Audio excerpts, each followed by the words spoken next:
David Zaritsky for James Bond Lifestyle Video Podcast.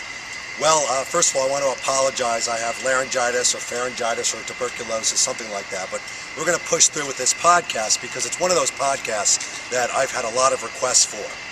And my outfit's a hint right away. As you can see, I'm wearing the Armani jacket from Casino Royale, the Ted Baker pants, and the Sunspell shirt. I also have the Planet Ocean watch on. So clearly this is a Casino Royale podcast. But what's it about? You may also notice this tuft of hair. This is not the Casino Royale haircut. This is the just got out of bed, overgrown haircut. But we're going to get the Casino Royale haircut. I get it on an every 2-week basis from a very special barber. He's actually called John the Barber. And this is his barber shop over here. So we're going to go in today. We're going to find out exactly how to get the Casino Royale haircut from a barber who's been doing the Casino Royale haircut since 2006. The do's and the don'ts, what to ask your barber for, and we're going to check out his shop, which is a very special shop. So let's go in and do it. Happy holidays.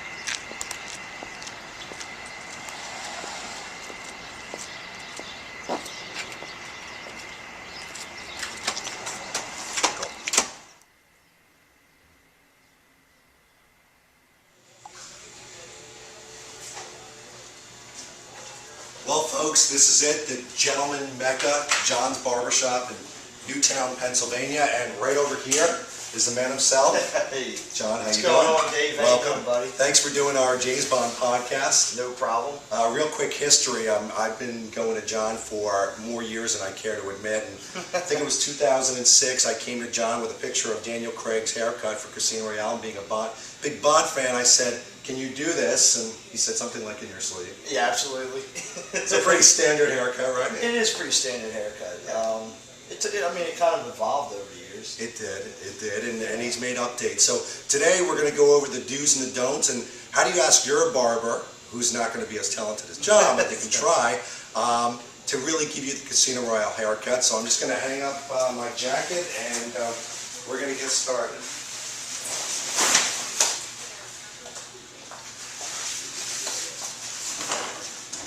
All right. Same as usual? Same as usual. And by the way, this is very interesting. So it's gotten to the point where, I used to come in and say to John, I'll take the Casino Royale. Now it's pretty much the usual. Yeah, we don't even talk about it. We don't even talk. Although we tried other things, and then somehow we always seem to come back. We've experimented badly. But one of the things that you want to do with your barber is, talk a little bit about it. People that come in and want the standard cut, you're going to get the standard cut. One of the things that John is an expert at is using, both the razor, if you will, the electric razor, but also the scissors. And I always prefer a scissor cut. Yeah, I think when we first started doing it, we were using clippers. Correct. And it was probably a little bit too short. Yeah. Why don't you come over here, camera first? Yeah. So one of the things you want to say right off the bat is, from a standard standpoint, is you don't want what's called white walls. So Daniel Craig had his hair blended into his ear like this. You don't want white walls. Typically in a barbershop, they'll give you that really, is that what it's called, white wall? Yeah, white wall. And they'll shave it down very close. Yeah, and then you go up actually into the hairline a little bit, which I never like doing anyway. Right. If you use clippers, that's what's going to happen. Yep. If you use too much clipper around here, you're going to get a white wall. Exactly. And the back, John, how would you describe the back? Rounded, tapered? Yeah, I round it out. I'll scissor cut it in the back, and then I'm going to round it out, just round the corners out. I don't really like the sharp corners. It kind of softens it up a little bit. And that's the other thing with a razor. You'll find that you sometimes get steps. Especially in a barber that's not used to a razor, kind of steps in the line. He did not have steps. It was very fluid. It was very integrated as far as the hair is concerned. Oh, definitely. Whether you're using scissors, clippers, I hope you can blend it in. Exactly. If you can't blend it in, quit your job. Right. And so, John's getting right underway because obviously he's used to this. But one of the things you also want to specify to the barber is that the top, the front, is actually very specific. So it is not a uniform, 1 inch, 1.5 inch all the way around. The top has a little bit of play. So you want to make sure that your barber understands that you want a little bit in the up front to kind of play with a little bit, kind of tuft over and then pull out.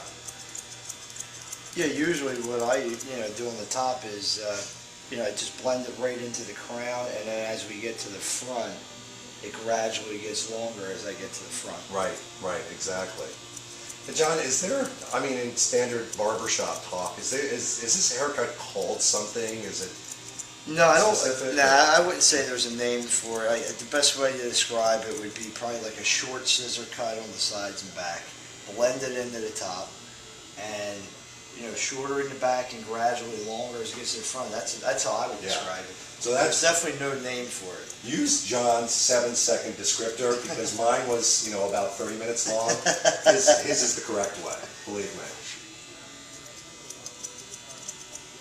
By the way, I don't know, the length of how your hair grows out there or whatnot, but mine I usually get every 2 weeks. This is actually 2 weeks. And this is exactly 2 weeks, right? And it's already getting kind of long and wolfy.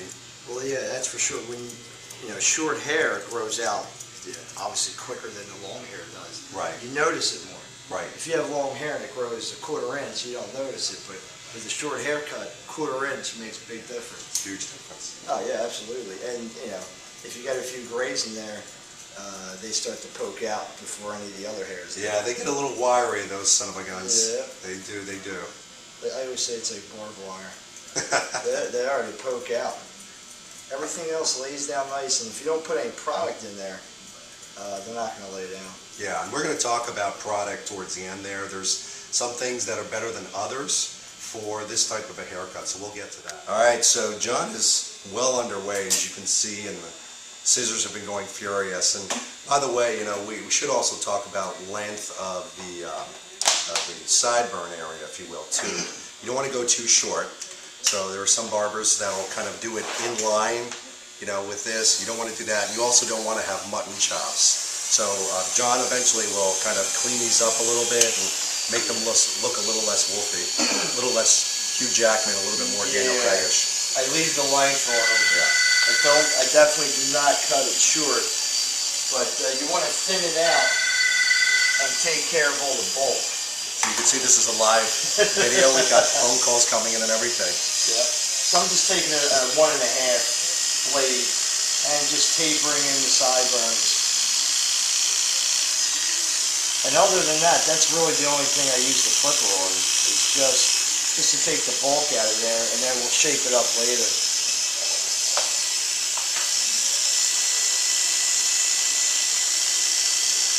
I feel lighter already. A lot of hair going. That's a good thing. It's a very easy style too. I find that it's one of those ones that works in the summer and the winter. You can pretty much wake up out of bed, not too much down to it at all, maybe wet it a little bit, throw some product and go. It's great for wearing with a suit as well as just a pair of jeans. It's one of those haircuts that's just really versatile, which is great. Now what are we doing now, John? Just outlining the sideburn a little bit, leaving the length, and no white walls. And no white walls. Yeah, so there is cleanup around the ear. It's not that stark white wall cleanup. You want to get some of these little hairs that otherwise they're going to pop out. Right. But I don't go around the ear with the clipper. And pretty much at that point, just outlining I try to keep it on the natural hairline. Some barbers tend to kind of go into the hairline a little bit. Right. So I'll just take these natural hairline right back here and just keep it right on there. It grows out nicer that way. If you go into the hairline too deep, it just doesn't grow back. You'll see a lot of stubbles growing back. Right. Yeah, I've seen that on people. It's like kind of this 5 o'clock shadow. Yeah, if you go too high into it, it's like a 5 o'clock shadow. Right.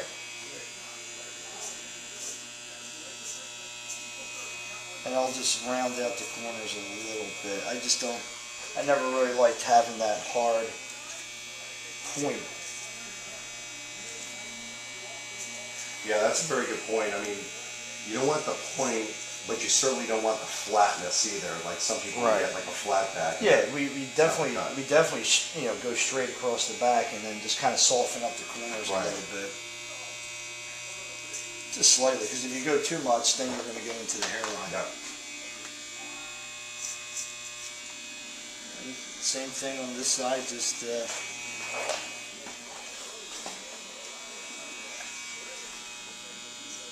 definitely don't want to go in on the hairline here. Just, I always like to just do a little shape up right there. Yeah.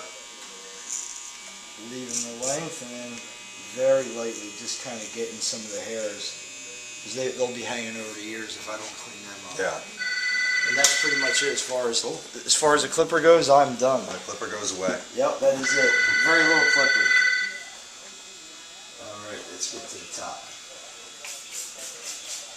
All right, the top I find can make you or break you. Before I started going to John, people just couldn't do the top right for some reason. We'd go too short, go too long, just... Sometimes we don't cut it at all.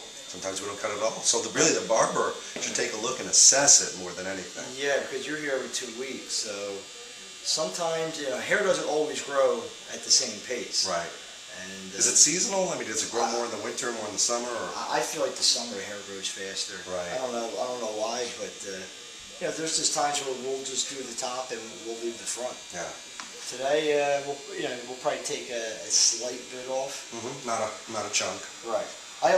Most barbers, and I don't think there's no right or wrong way to do it. Some guys will start from front to back, but because I don't know if I'm going to take anything off the front, I'm going to start from back to front. Sounds great.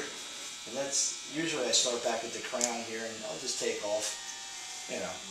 Not 2 weeks worth of hair really isn't a lot of hair on the top. Right. I think they say it grows ½ inch per month, so maybe a ¼ inch. ¼ inch, is yeah. all we're Real really light. taking. And this is part of the blending too, I noticed, because it looks seamless. It doesn't look like a step into where you cut it on the sides. Yeah, because I'm blending everything into the crown. Right. And then we'll leave it slightly longer as it gets that front. Makes sense.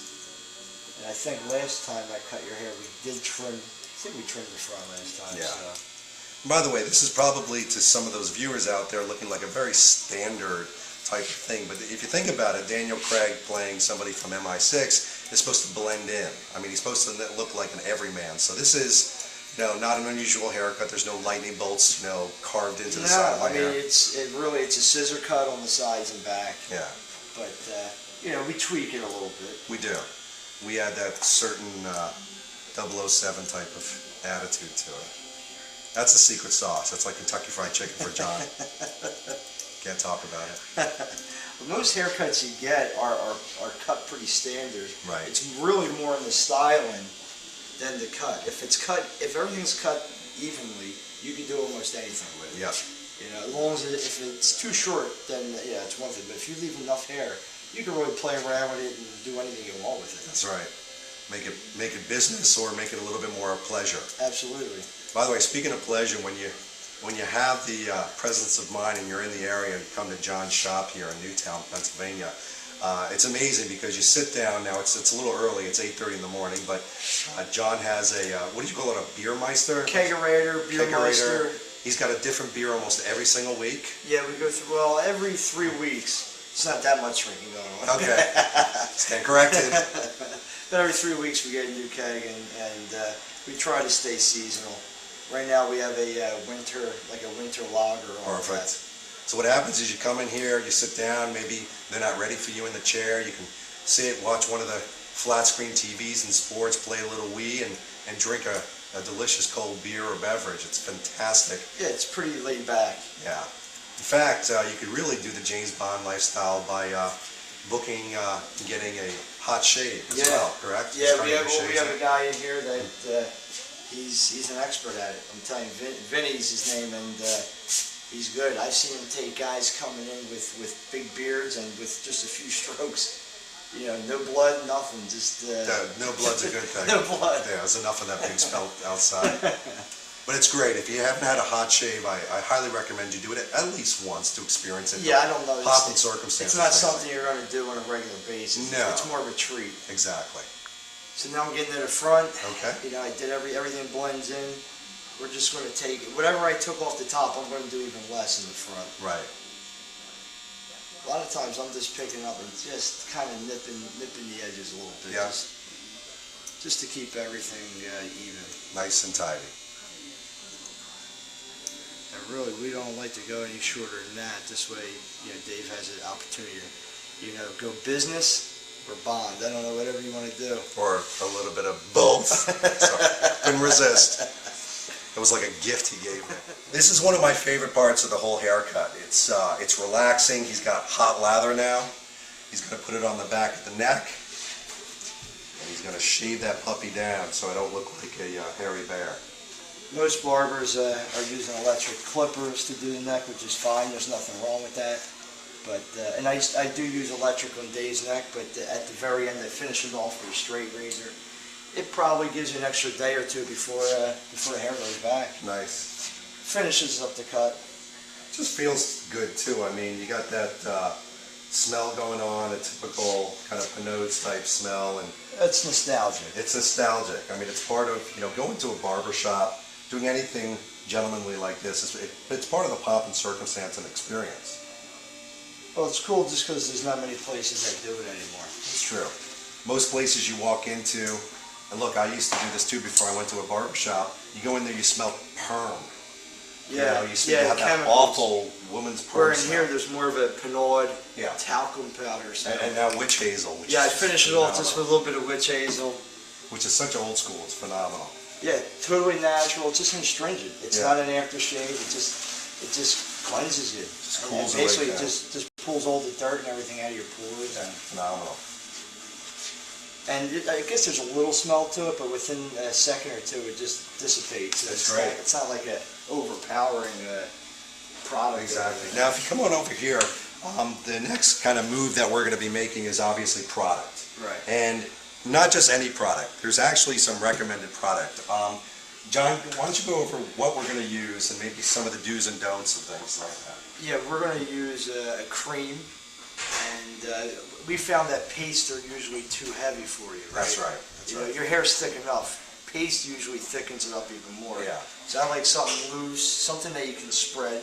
So don't just toss anything into your hair. Right, something loose. I mean, you could use a gel, liquid, but nothing thick, nothing pasty. Perfect. So I'm just putting in like a cream. Okay. And it's not too shiny. Nothing too shiny either. Yeah, that's true too. You don't want to look like a helmet. You want it to be pretty supple. And by the way, not a lot. I mean, with this type of a haircut, it kind of stands on its own. It's just to control the flyaways. You see, I'm rubbing in my hands, right. And by the time, right before I'm about to apply it, you can't even see it. Yeah, very light touch. I don't rub it in there. I just kind of gently place it in there. I always feel like the more product you put in, the worse it looks. Absolutely. Yeah, it should look like you're not studying it, right, and you're not working on your hair. I mean, a good MI6 agent doesn't sit there and do his coif. He kind of does it and goes. I've never put a comb in your hair. No, fingers only for this. Yep. No comb, no brush, no hair dryer. Right, and sometimes it's not supposed to look, too neat. It's allowed to be a little disheveled. Exactly. Kind of like you've been through the ringer, been wrestling with some. Absolutely. You don't want to look like you just came out of the barbershop. Exactly. And that's pretty much it. Yes. That is your Casino Royale haircut. It's kind of a gift because we've had a lot of viewers requesting that. And this has been David Zaritsky for James Bond Lifestyle Video Podcast. And John, we want to thank you for going over the tutorial and all these years of great haircuts. And we'll see you shortly out there. Thanks, everyone. Take care.